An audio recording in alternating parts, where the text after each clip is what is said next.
राम राम मित्रों, आपका ज्यादा समय ना लेते हुए शुरू करते हैं आज की खौफनाक कहानी जो आपको अंदर तक डरा देगी। अमित रात के 2 बजे अपनी बाइक पर सुनसान सड़क से होता हुआ घर जा रहा था। तभी अचानक उसने देखा कि रास्ते में एक औरत सफेद साड़ी में खड़ी है, जिसका सिर झुका हुआ था, बाल बिखरे हुए थे और वह गाड़ी रोकने का इशारा कर रही थी। अमित ने उसके पास जाकर गाड़ी रोकी और बिना कुछ सोचे समझे उसे अपनी बाइक पर बैठा लिया। कुछ दूर चलने के बाद अचानक अमित की नजर बाइक के शीशे पर पड़ी तो उसने देखा कि जो औरत कुछ देर पहले उसकी बाइक के पीछे बैठी थी वह शीशे में दिखाई नहीं दे रही है। घबराकर उसने बाइक रोक दी और पलटकर देखा। औरत गायब थी, लेकिन उसके कंधे पर ठंडी उंगलियों का स्पर्श अब भी महसूस हो रहा था। अमित ने डर के मारे बाइक का हैंडल कसकर पकड़ा और तेजी से चारों ओर देखा। सड़क अब भी उतनी ही सुनसान और सन्नाटे में डूबी हुई थी। ठंडी उंगलियों का स्पर्श उसके कंधों पर और गहरा हो रहा था। उसे महसूस हुआ जैसे वह औरत अभी भी उसके पास है, पर दिखाई नहीं दे रही। डर के मारे उसने बाइक तेज कर दी और गांव की तरफ भागने लगा। तभी अचानक उसकी बाइक खुद ब खुद रुक गई, जैसे किसी अदृश्य शक्ति ने उसे रोक दिया हो। वह कुछ समझ पाता इससे पहले ही हवा में एक धीमी गूंजती हुई मनहूसियत भरी रोने की आवाजें आने लगी। अमित ने अपने आसपास देखा, पर कोई नहीं था। उसकी सांसें तेज हो गईं और दिल जोर जोर से धड़कने लगा। अचानक उसी जगह से एक तेज चीख सुनाई दी जहां से वह औरत गायब हुई थी। अमित के कानों में गूंजने लगी वह चीख, जैसे कोई उसके भीतर चिल्ला रहा हो।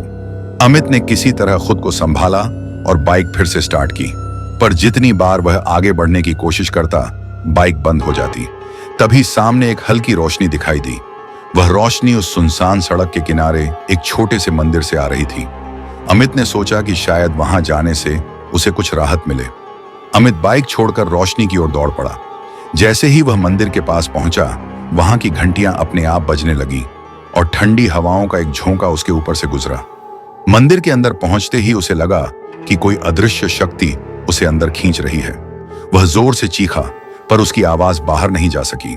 अमित ने मंदिर के अंदर चारों ओर देखा। दीवारों पर अजीबोगरीब चित्र थे जो किसी प्राचीन यज्ञ या अनुष्ठान के प्रतीक लग रहे थे। एक कोने में बैठा बूढ़ा पुजारी ध्यान मग्न था। जैसे ही अमित ने उसके पास जाने की कोशिश की, बूढ़े ने अचानक अपनी आंखें खोली। उसकी आंखें लाल हो चुकी थीं और चेहरे पर एक भयानक मुस्कान थी। तुमने उसे रास्ते से क्यों उठाया? बूढ़े ने धीमी लेकिन कठोर आवाज में पूछा। अमित कांपता हुआ बोला, कौन? पुजारी ने हंसते हुए जवाब दिया, जिसे तुमने बाइक पर बिठाया था वह इस दुनिया की नहीं थी।